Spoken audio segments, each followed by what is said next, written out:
¿Dice amén? Amén. Aleluya. Juan capítulo 21, versículo 1. Leemos, dice así: después de esto, Jesús se manifestó otra vez a sus discípulos junto al mar de Tiberias. Y se manifestó de esta manera: estaban juntos Simón Pedro, Tomás llamado el Dídimo, Natanael el Canaá de Galilea, los hijos de Zebedeo, entiéndase Juan y Jacobo, y otros dos de sus discípulos. Simón Pedro les dijo: voy a pescar. Ellos le dijeron: vamos también nosotros contigo. Fueron y entraron en una barca, y aquella noche no pescaron nada. ¿Qué pasó aquella noche? No pescaron nada. Cuando ya iba amaneciendo, se presentó Jesús en la playa, mas los discípulos no sabían que era Jesús. Y les dijo: hijitos, ¿tenéis algo de comer? Y les respondieron: no. Un poquito seco, ¿no? No, la cosa no estaba bien, estaban malhumorados. Eso es lo que yo deduzco. No. Y no le dijeron más nada. Él les dijo: echad la red a la derecha de la barca y hallaréis. Entonces la echaron y ya no la podían sacar por la gran cantidad de peces. Entonces aquel discípulo a quien Jesús amaba dijo a Pedro: es el Señor. Simón Pedro, cuando oyó que era el Señor, se ciñó la ropa porque se había despojado de ella y se echó al mar. Y los otros discípulos vinieron con la barca, arrastrando la red de peces, pues no distaban de tierra sino como 200 codos. Voy a titular esta palabra: el siguiente encuentro. Y yo decía, será un buen título para esta palabra, titularla el siguiente encuentro. O podría yo también titularla éxito asegurado. O podría titularla éxito después de la caída. Cualquiera que sea el título que a usted lo bendiga, lo edifique, póngaselo usted a la palabra. Hace un tiempo leí sobre un político norteamericano que llegó a ser una persona muy prominente dentro de la nación. Si mal no recuerdo, llegó a ser presidente de los Estados Unidos. Pero este político intentó durante muchos años poder ser parte de la vida política de la nación. Intentó ser legislador de la legislatura estatal y cuando se candidateó no lo eligieron, fracasó. Intentó en algún momento ser parte del Congreso de la Nación y cuando lo intentó no ganó la elección, pero él siguió intentándolo. Intentó ser vicepresidente de la nación, corrió y su presidente perdió, tampoco ganó la elección. Hasta que un día ese político se convirtió en presidente de los Estados Unidos de América, si mal no recuerdo. No, creo que fue Abraham Lincoln, ¿verdad? Los que fueron a la clase de historia americana. Es así, no creo, es así, eso es seguro. Esta persona no se dejó limitar por el fracaso, no se dejó detener por el hecho de que había fallado. Y yo creo que una de las cosas que el cristiano aprende es que cuando Dios se ha propuesto hacer algo en nosotros, si nosotros nos ponemos en las manos de Dios, Él lo va a concretar, Él lo va a hacer, si nosotros le permitimos a Él hacerlo. La semana pasada nosotros estuvimos mirando en la palabra lo que fueron los eventos que siguieron después de que el Señor se levantara de entre los muertos, o lo que nosotros llamamos las apariciones del Cristo resucitado. Entre ellos se le apareció a Simón Pedro en una ocasión, pero en este momento los discípulos del Señor han recibido un mandato de que tenían que encontrarse con Él en Galilea, tenían que encontrarse con Él en lo que era la zona donde el Señor empezó su ministerio, porque el Señor le había dado el mandato por voz de un ángel: vayan a Galilea, que allí ustedes van a ver al Señor. Y los discípulos, en obediencia a eso, van, pero como que están pasando por un momento en el que dicen: ¿cuál será el próximo paso? Como que han perdido el rumbo, como que han perdido el propósito claro, como que han perdido el sentido de vivir. Y de alguna manera nosotros leemos que Pedro en ese momento le dice a varios de sus compañeros apóstoles y discípulos: yo voy a pescar. Y leemos que varios de ellos, que habían tenido de alguna manera fracasos en cuanto a la fe, y otros que de alguna manera se sentían: bueno, abandonamos al Señor en un momento dado, ¿qué será lo que viene ahora? Y se fueron de pesca y trataron de encontrar ese siguiente encuentro que necesitaban con el Señor. El primer encuentro que ellos habían tenido había sido muy similar a este encuentro, porque el Señor los había encontrado de alguna manera con la empresa de pescadería en bancarrota, según lo que nosotros leemos en los evangelios. Cuando el Señor llama a Jacobo y a Juan, los encuentra tirando la red junto con Simón y con su hermano Andrés, o Pedro y su hermano Andrés. Y el Señor les habla, ¿verdad?, desde la orilla de la playa, y les dice: déjenme subirme a su barca. Y cuando se sube a la barca, le dice: tiren la red. Y Pedro le dice: Señor, toda la noche hemos estado intentando pescar, y los pescadores sabemos que cuando las aguas están quietas, en la luz de la luna, es que los peces salen y entonces podemos tirar la red, y ni siquiera hemos atrapado nada. Pero el Señor le dice: lancen la red. Y Pedro crea la palabra y le dice: Señor, pero en tu palabra echaré la red. Y cuando lanza la red, dice que atraparon una gran cantidad de pescados, de tal manera que la red o las redes se rompían y tuvieron que hacer seña a los compañeros, en este caso a Jacobo y a Juan, que estaban en la otra barca. Ese es el primer encuentro. Todos nosotros hemos tenido un primer encuentro con el Señor, un momento en el que de alguna manera entendimos que Dios nos estaba haciendo el llamado para seguirle. A algunos los encontró que estaban bien de alguna manera. Algunos vivían una vida moral buena, una vida moral que podían decir: si fuera por ser bueno, se ganarían el cielo. Pero la Biblia dice que nadie va al cielo por ser bueno. El infierno está llena de gente que se creía que era bueno, porque la Biblia dice que toda nuestra justicia son como trapo sucio delante de la presencia del Señor. Ninguno de nosotros calificaba para el cielo, porque somos salvos por gracia, por medio de la fe, y esto no es un mérito humano, es don de Dios, dice la Escritura.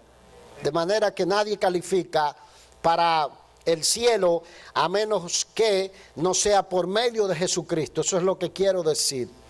Pero a otros el Señor los encontró en bancarrota de alguna manera, una bancarrota moral. Algunos estaban hundidos en delitos y pecados, algunos estaban presos en el alcoholismo, otros estaban en las drogas, otros venían con hogares destruidos, otros venían con 3 y 4 divorcios, unos seguidos de otros.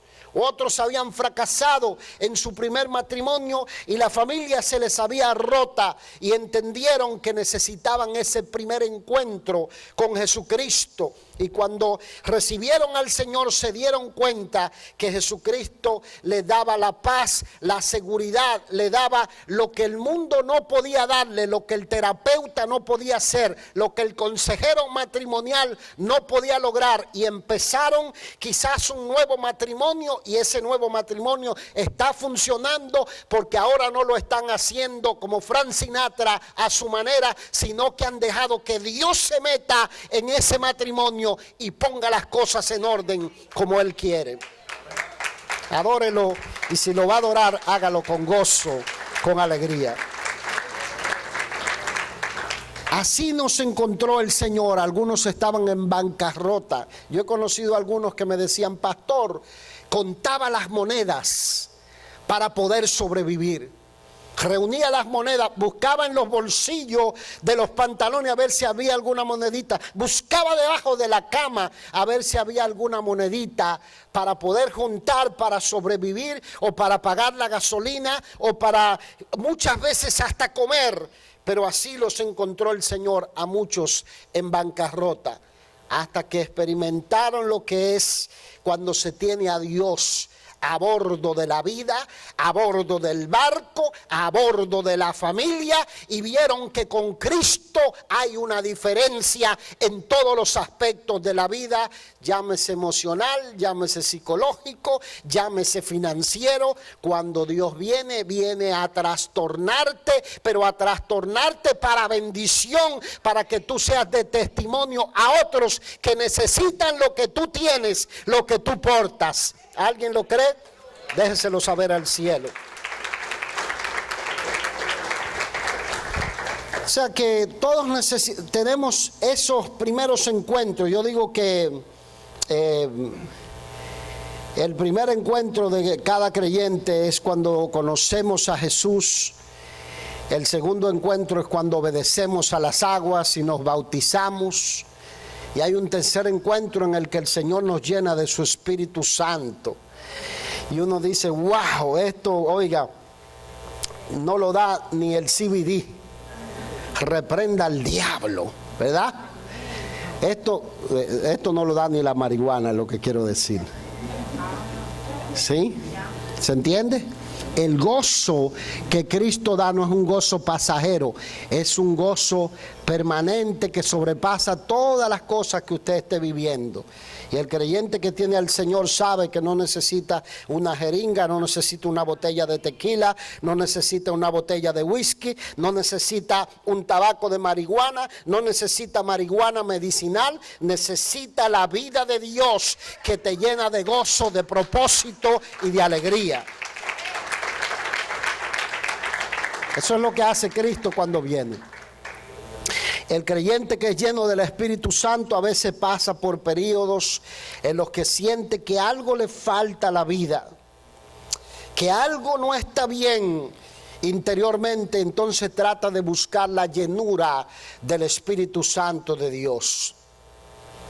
Y esa llenura del Espíritu Santo es porque nos vaciamos a lo largo del camino en el contacto con el mundo, en las pruebas, en las tribulaciones que tenemos, en las dificultades. A veces nos vaciamos y a veces tenemos lo que se llaman fracasos o caídas espirituales porque no pasamos una prueba, porque desconfiamos de Dios por aquí, porque de alguna manera pusimos la confianza en algún médico y ese médico yo digo médico, pero algunos es en el mano santa que pones la confianza. Eso es decir médico. Pero algunos ponen la confianza en el curandero, algunos ponen la confianza en el que tira las cartas, en el horóscopo, en lo que dice, ¿verdad?, el tarotista, o en el que dice lo que leen las manos, los pies. Ahora yo he oído que le leen hasta los ojos a la gente. La ideología reprenda al diablo en el nombre de Jesús. Y tenemos la confianza. Pedro había tenido un fracaso porque había negado al Señor. Algunos dicen que lo negó porque le sanó la suegra. ¿Ustedes no han oído eso? ¿No habían oído eso? ¿Ustedes no han leído en los evangelios? Creo que Mateo capítulo 8 dice: y la suegra de Pedro estaba enferma, y entonces dice que Jesús vino y la tocó y se le fue la fiebre. y al instante, dice, le servía. Y dicen que Pedro se quedó con ese. Ustedes creen todo lo que yo le digo. Yo estoy bromeando, señores.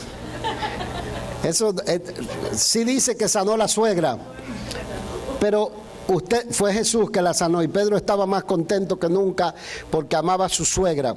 No porque le servía, sino porque la amaba. Y dice, oiga el pasaje, que Pedro de alguna manera se encontraba como, ¿qué será? ¿Habrá propósito conmigo después de este fracaso?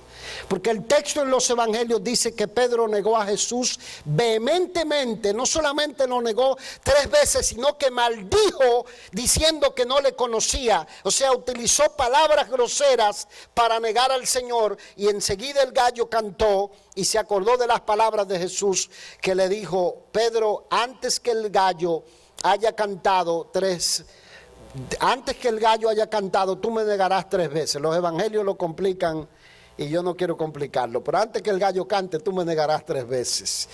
Y cuando se acordaba de eso, él quizás pensaba, ¿cuál será el segundo paso? ¿Habrá restauración después de esta caída? ¿Habrá restauración después de esta ruptura espiritual? ¿Habrá segunda oportunidad para mí después de este divorcio? ¿Habrá segunda oportunidad para mí después de que este negocio al que le he dedicado la vida ha fracasado? ¿Habrá segunda oportunidad para mí después que esta relación emocional se rompió?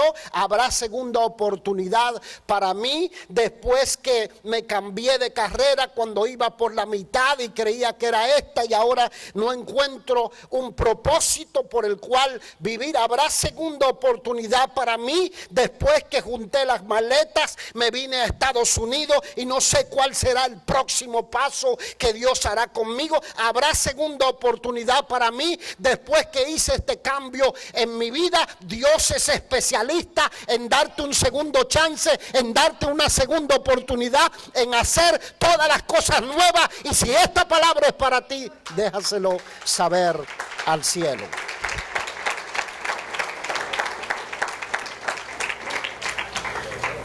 Pedro dice, vamos a pescar, y se lleva a varios de sus compañeros. Yo me ponía ahorita a hacer cálculo, digo, si Pedro lo negó en jueves y el Señor se apareció en domingo, resucitó. Yo digo, ¿no será que también se le apareció un jueves? Estaba cayendo la mañana. Dice que el Señor se le apareció en la playa. Los discípulos no podían identificarlo, quizás porque estaba oscura la mañana o porque de alguna manera el Cristo resucitado había cambiado la apariencia que tenía después de levantarse de entre los muertos, o simplemente no lo identificaron. Y estoy hablando dentro del texto bíblico. Y nosotros miramos aquí que Pedro dice, voy a pescar. Algunos dicen que Pedro pensó en abandonar el ministerio. Se volvió a la pesca. Eso hay que tomarlo con pinza. Hay que entender que él tenía una familia que mantener. Y la falta de dirección lo llevó a la pesca otra vez, porque el Señor los había sacado de la pescadería. Él los había sacado de la pescadería y les dijo, a partir de ahora les voy a hacer pescadores de hombres. Son esos ministerios especiales a los que Dios llama a algunas personas, no a todos, pero los llama. Y hay que tomar en cuenta el hecho de que los discípulos anteriormente se habían involucrado con el Señor, recorriendo ciudades, pueblos y ministrando a diferentes multitudes. Pero el Señor lo vemos aquí, que venía al encuentro de ellos, y Pedro estaba tratando de hacer lo mejor que podía. Lo mejor que podía, como hace toda la gente que vienen de diferentes rincones del mundo a esta nación. Hacen lo mejor que pueden. Algunos vienen con profesiones brillantes, pero aprenden que tienen que hacer lo mejor que pueden. lo que les viene a la mano. Algunos vienen con sueños, vienen con grandes proyectos. Pero la Biblia dice que encomienda a Jehová tu camino y confía en Él y Él hará. La Biblia dice, del hombre son las disposiciones del corazón, pero de Jehová es la respuesta de la lengua.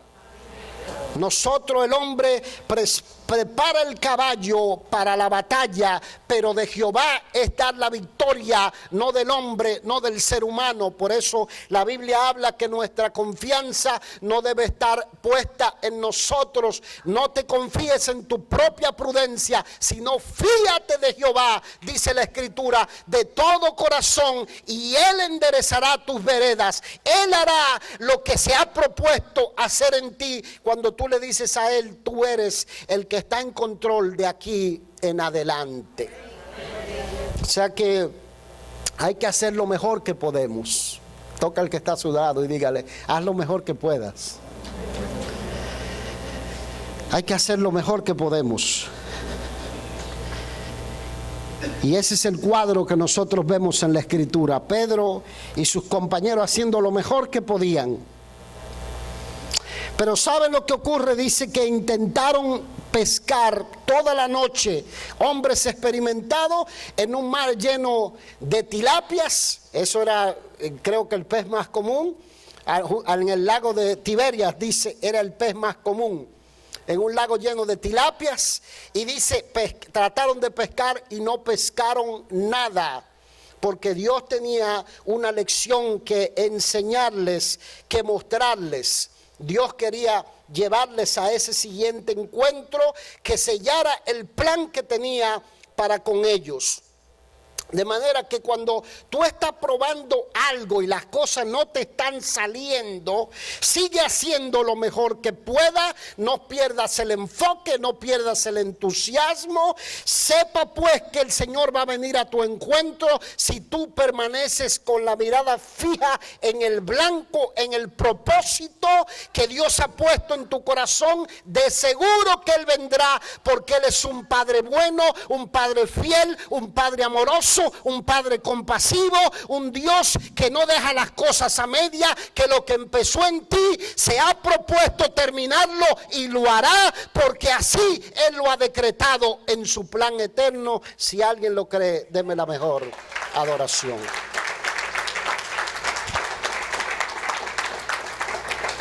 A ver si alguien me está entendiendo.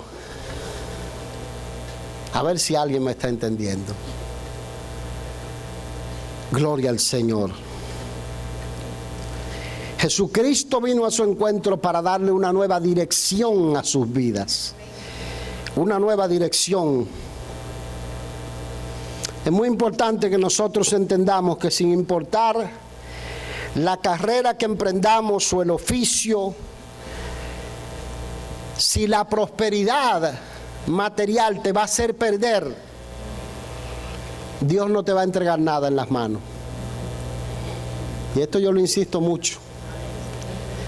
Porque hay gente del reino a los que Dios quiere ponerle cosas en las manos, pero los prueba a ver qué es lo que hay en el corazón. ¿Cuál es la intención?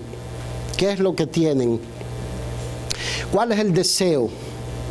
¿Es pisar la cabeza de otros que te humillaron cuando tú estés arriba, o es honrar a Dios y bendecir a todos los que tú puedas cuando Dios te ponga donde te ponga? Que hay gente que Dios los prueba y dice, ¿puedo confiar en este o no puedo confiar en este? Usted tiene dos opciones: decirle a Dios, déjame que yo siga la rienda de mi vida, la dirección de mi vida, y Dios dejarlo. Y entonces usted tener cosas materiales y perderse. O usted tiene la otra opción de decirle al Señor, Señor, si la prosperidad se va a convertir en una maldición en mi vida, no me des riqueza ni pobreza. No sea que, ¿verdad que sí? Dame lo necesario para vivir. ¿Cuántos dicen amén a eso? Gloria al Señor. Si lo dicen en serio o lo dicen porque yo le digo que diga amén. Que Dios le toma la palabra. Dame lo necesario. Si la prosperidad te va a hacer desviar del plan perfecto de Dios para tu vida, una vez que tú le cediste el control de tu vida al Señor, estás condenado al fracaso sin la ayuda sobrenatural de Dios. Y lo voy a volver a decir, una vez que le has cedido el control a Dios, y si la prosperidad te va a desviar del plan perfecto de Dios para tu vida, estás condenado al fracaso sin la ayuda sobrenatural de Dios. ¿Me entiende eso? Más o menos. Pues me explico entonces. Pedro se sube a la barca. Pedro es un empresario de la pescadería.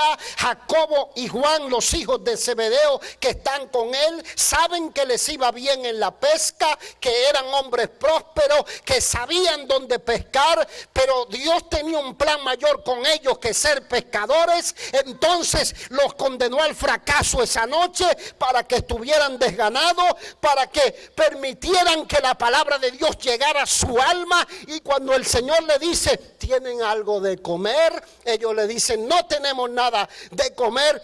Y nada más le dijeron no para no decirle lo siguiente: nos sentimos que no tenemos fuerza, nos sentimos que todo nos sale mal. Entonces el Señor le dice, hijitos, tiren la red a la derecha. Entonces dice que atraparon 153 peces, porque cuando Dios tiene plan contigo y tú lo cedes el control de tu vida y de tu familia a Él, entonces la bendición viene sobrenatural, porque viene de parte del Señor y no de otra fuente. Gloria a Dios. De eso estoy hablando. Lo que le estoy diciendo es esto: que si Dios sabe que con tu sabiduría y tu inteligencia vas a decir, oh, qué suerte que tengo. Que hay gente que no identifica a Dios nunca. El hermano Jesús Abad, que fue a la presencia del Señor, siempre que uno terminaba de predicar, tenía un chiste. A veces bueno, a veces no muy bueno. Pero él siempre tenía un chiste. Y un día me dice, ¿sabes qué? Este era un hombre que tenía una cita en el downtown, en el centro del pueblo. Y era una cita importante, y cuando tú vas al centro del pueblo nunca hay parqueos. Y casi llegando allá, le empezó a orar, Señor, que cuando llegue encuentre un parqueo. Y terminó la oración y vio uno, se metió y dice, olvídalo que ya encontré uno.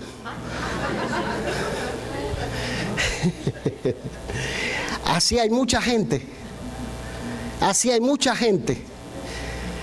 Les va bien por aquí, dicen qué sabio que era, qué bocho, qué cerebro, qué gracia la que tengo, qué extraordinario y qué grande que soy. Y creen que es un golpe de suerte las cosas que le pasan. Pero mientras yo meditaba en esta palabra, yo miraba atrás al pasado, miraba atrás al recuerdo, miraba que cuando aún no le conocía al Señor, aún allí la mano sobrenatural de Él estaba sobre mí, amándome, cuidándome, direccionándome, mostrándome su plan, su propósito eterno. Porque cuando Dios se ha propuesto poner la mano sobre ti, Él lo va a concretar por encima del diablo, de los demonios, del infierno, del gobierno, del ejército más poderoso que se levante. Cuando Dios está con propósito sobre ti, Él lo hará, dice Jehová de los ejércitos.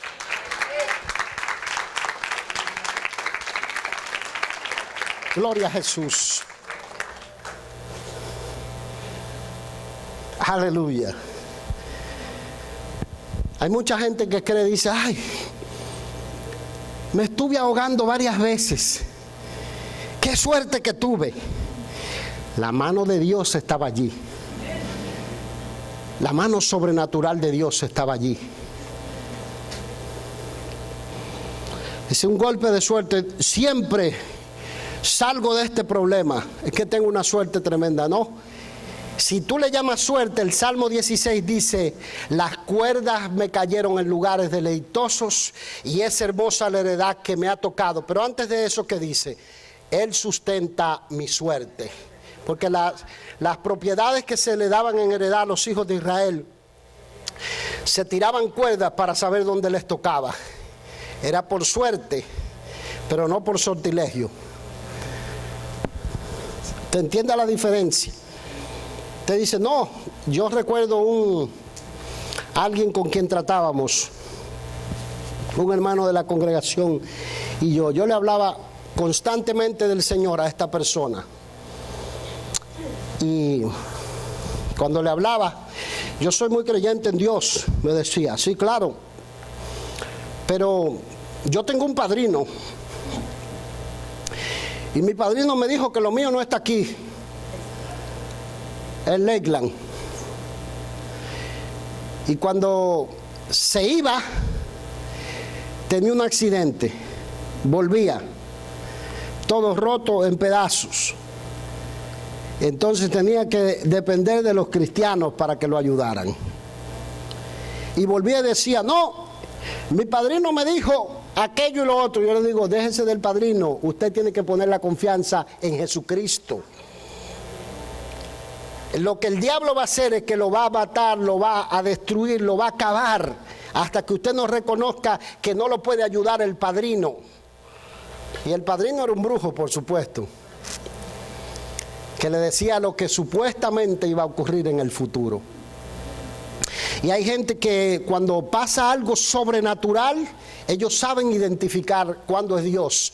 Pero a otro hay que decirle: no es tu suerte, es Dios el que lo hizo. Es Dios el que está metido en el asunto. Es Dios el que te libró. Es Dios el que te salvó la vida en esa curva del camino donde tuviste el accidente. Es Dios el que te ha traído de la mano aun cuando tú no lo conocías. Es Dios el que te ha ayudado. Reconócelo en todos tus caminos y Él enderezará tus veredas, dice Jehová de los ejércitos. Es Dios y no es otro. Y dice que tiraron la red y atraparon una gran cantidad de peces. Y el discípulo al que amaba el Señor, que era Juan, inmediatamente le dijo a Pedro: es el Señor, Pedro. Esto no es un golpe de suerte. Esto es la mano sobrenatural. Cuando sabemos que se producen cosas sobrenaturales en nosotros, los que amamos a Dios somos sensibles a comprender cuando la mano de Dios está metida. Por eso es que el creyente tiene que enamorarse del Señor, enamorarse de Él. Porque dice que Juan siempre estaba recostado del Señor. Y leímos la semana pasada que el primero que se mete y mira desde afuera en la tumba y ve los lienzos puestos aparte y el sudario puesto aparte, y no tuvo ni que entrar, inmediatamente creyó, porque estaba enamorado del Señor. La mente de él estaba, mire, fija en el plan de Dios para su vida. No la tenía volando en montones de direcciones, como hay gente que dice: bueno, un tiempo, por ahora yo estoy, ¿verdad?, en los caminos del Señor. Vamos a ver lo que pasa mañana.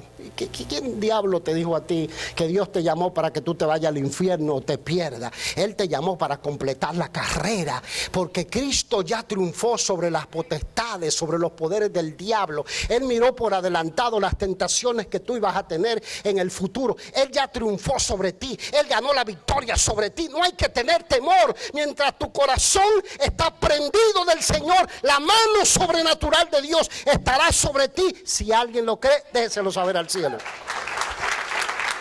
Gloria a Dios. ¿Sabe qué? Para no alargarle la historia, dice que Pedro se había quitado la ropa, se la puso y se tiró al mar. Y se fue rápido para encontrarse con el Señor en la orilla del mar. Y eso era parte de Pedro, esa intrepidez. ese arrojo, esa determinación para buscar ese encuentro con el Señor. Hay gente que quiere tener un encuentro con el Señor y nunca piden la oración. Se abre el altar y ellos nunca pasan. Vienen a orar y ellos no abren la boca. Sonríase que el Señor le ama. Yo también. Pero yo le digo, si usted, ¿cuántos quieren la llenura del Espíritu Santo? Gloria a Dios. Todos queremos la llenura del Espíritu Santo. ¿O le tienen miedo al Espíritu Santo? ¿O creyeron los que vieron, lo que ven en YouTube y en las redes sociales? Ay, no, la gente llena del Espíritu Santo habla raro, actúa raro. Y esa gente, ¿verdad?, que no tiene esa determinación. Quiero ese encuentro con el Señor. Quiero eso que Él tiene para mí. ¿Sabe lo que hace? Viene y adora a Dios. Y entiende que la relación de nosotros con el Señor es una relación por fe. Es una relación de fe lo que nosotros tenemos con el Señor. No es de asuntos emocionales. Es una relación basada en fe, en la convicción de que Dios es real, de que servimos a un Dios real, de que se sigue moviendo hoy, de que sigue haciendo milagros hoy, de que sigue obrando en lo imposible hoy, de que sigue restaurando vidas hoy, de que sigue rompiendo cadenas hoy, de que Él sigue sanando y haciendo milagros hoy. ¿Dice amén? Ese es el Dios al que nosotros servimos. Entonces, si usted quiere un encuentro con el Señor, usted tiene que buscarlo con desesperación al Señor. Yo leí la historia de este pastor, que es escritor de un libro. Yo no recuerdo el título del libro, pero este pastor dice que en los años de su juventud, cuando él escuchó que Dios estaba haciendo un movimiento del Espíritu, él dice, yo quiero eso, quiero esa presencia que dicen muchos cristianos que la están experimentando. Entonces dice este pastor, empecé a viajar a todos los lugares donde yo sabía que estaban orando para que recibieran la llenura del Espíritu Santo, y a escuchar a otros ministros en las conferencias. Y dice, muchas veces cuando hablaban de que vinieran al altar a buscar la presencia del Señor, yo saltaba, la gente pensaría que estaba loco, y saltaba para ir delante. Y cuando llegaba, se acabó la oración y no oraban por mí. Y dice él, pero yo seguí insistiendo porque tenía un hambre, una desesperación de tener un encuentro con el Señor. Y en un momento dado le hablé a uno de los pastores y le dije, tú me conoces de muchacho, quiero que ores por mí. Y él dice, hoy no voy a orar por ti. Vuelve tal día que voy a orar por ti. Y él dice, me fui con la moral en el suelo, porque ¿cómo puede ser que no orara por mí? Pero Dios estaba probando lo que había en mi corazón para ver si yo verdaderamente amaba más su presencia que cualquier otra cosa. Hasta que un día alguien hizo una simple oración sobre él, y entonces cuando él se volvió a su iglesia y empezó a ministrar, empezó a ver el quebrantamiento del Espíritu Santo en la vida de muchos creyentes, y dijo, es por fe, no es por vista, Él está sobre mí. Yo creo que cuando el Señor le dijo a los discípulos, ¿tienen algo de comer? Y ellos le dijeron, no. Y el Señor le dice, tiren la red a la derecha, es para mostrarle lo que está en ellos, el poder que está en ellos. No es hora para estar deprimido, no es hora para estar derrotado, no es hora para creer que Dios terminó, no es hora para creer que Dios no tiene plan, no es hora para creer que no hay capacidad en ti, que todo se termina aquí, que la dificultad que estás pasando te va a derrotar. Dios ha puesto una capacidad en ti que no es humana, que no viene de la filosofía de este mundo, que viene del poder sobrenatural de Dios, para que cuando tú te muevas en la esfera sobrenatural de Dios para tu vida. Si alguien lo cree, déjeselo saber al cielo.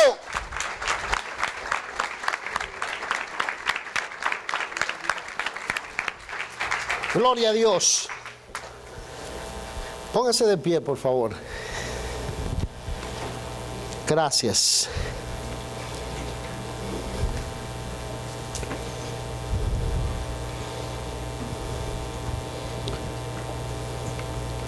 Hay tres cosas que yo he aprendido, que son maduración, crecimiento y destino, y que no vienen sin dolor, vienen con dolor, vienen con negación, vienen con creer a Dios. Maduración, crecimiento y destino. Cuando Dios te está madurando, te está procesando, está probando lo que hay en ti. Pedro le negó, pero Dios le seguía amando. Dios vio que esa no era la intención del corazón de Pedro, sino que el diablo es un agente real que viene para robar, matar y destruir el plan que Dios tiene con nosotros. Hay momentos en que vamos a tener algunas caídas espirituales, pero la Biblia dice 7 veces cae el justo, pero Jehová lo levanta. Maduración, crecimiento y llegar a donde Dios quiere. Escúchenme bien, los muchachos. ¿Usted sabe por qué muchos youtubers se matan? ¿Se quitan la vida? Porque no pasaron por ninguno de esos procesos de maduración, de crecimiento y llegar a lo que Dios tiene para ellos.